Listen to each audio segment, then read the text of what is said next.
Bismillah ar-Rahman ar-Rahim.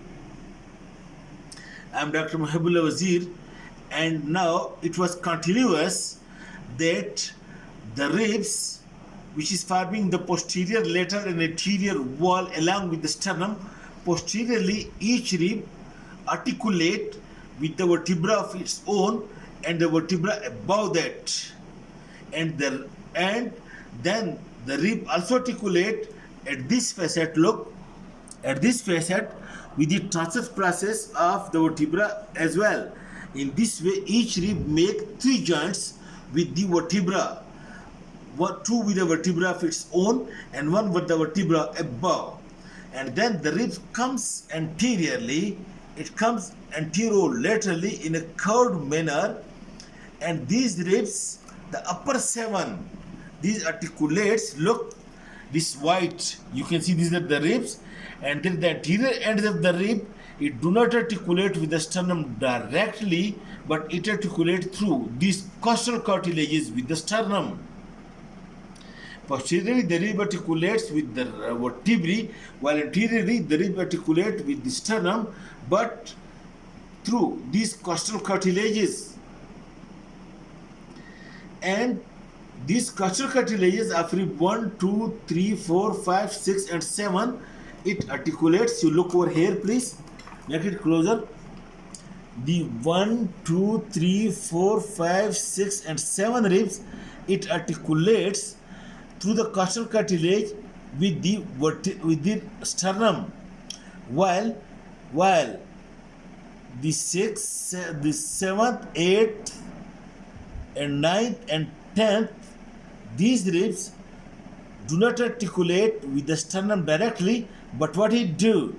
The 10th with the 9th, look, and the 9th with the 8th, and the 8th with the 7th, and in this way, this make this costal margin, so they articulate with the sternum, but indirectly, first articulating with one another, and then articulating with the 7th, and then the 7th articulate with the sternum. In this way, it is said that the 10th, 9th, and 8th, these are the false ribs.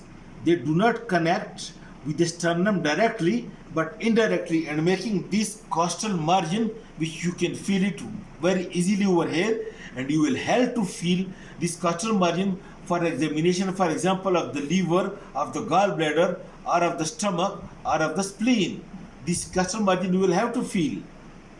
And then the first 7 costal ribs articulate with the sternum directly. They are called as true ribs. While the last two ribs, these two which you can see over here, they do not articulate with the sternum, but they are the floating, and these are called as the 11th and 12th.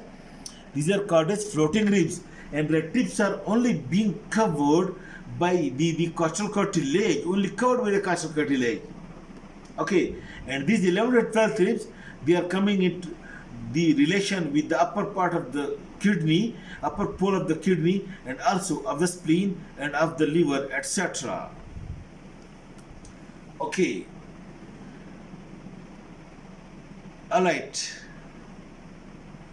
And in this way, the bony boundaries of the thorax are posteriorly the 12th thoracic vertebrae, and then posterior and laterally and partially anteriorly are the ribs, and anteriorly is the sternum, and between the ribs is the intercostal muscles which fills the gap and as well used for respiration. Superior boundary is the suprapleural membrane, and inferior boundary is the diaphragm. Okay, now the thoracic cavity is an important part of the body which houses or in which are lying the very important organs of the body. For example, you can see these lungs and the heart. It lies in the thoracic cavity. That's why the lungs and the arrangement of the ribs and intercostal muscles, all these are being used for respiration. So thoracic cavity, number one, perform the function of the respiration, and number two, it also the ported viscera, for example, the heart and these lungs, they are lying in it, and it protects these viscera also from the external, the external influence and external environment. And number 4, the space between the two lungs, look, right lung and left lung, this space is being called as mediastinum, and lying in it is the heart, and also you can see the big vessels, and also lying over here you can see this is the trachea, make it close, the trachea, and also lying over here most inferiorly is the esophagus, this is the esophagus. So it acts as a pathway for structure that comes from the neck to the thorax, or from the thorax to the neck, and from the thorax to the abdomen, or from the abdomen to the thorax. And so in this median part or median space between the two lungs, this is called as mediastinum, and it is a pathway for structures to go up and down and different from the neck to the abdomen, or from the abdomen to the neck. Okay, and then lying over here, this is the median structure or the mediastinum, and on each side is there a big cavity. This cavity, look, one cavity on this side and one cavity on this side, and in these two cavities lies the two lungs, right and left lung, which lodges the two lungs along with their pleura. This part is also called as pleural cavity. And note the anatomy now, it is like that. Look over here, this is the sternum, and then these are the costal cartilages and ribs, and the muscle between the ribs and the costal cartilages, these are the intercostal muscles or external, internal and motion costal.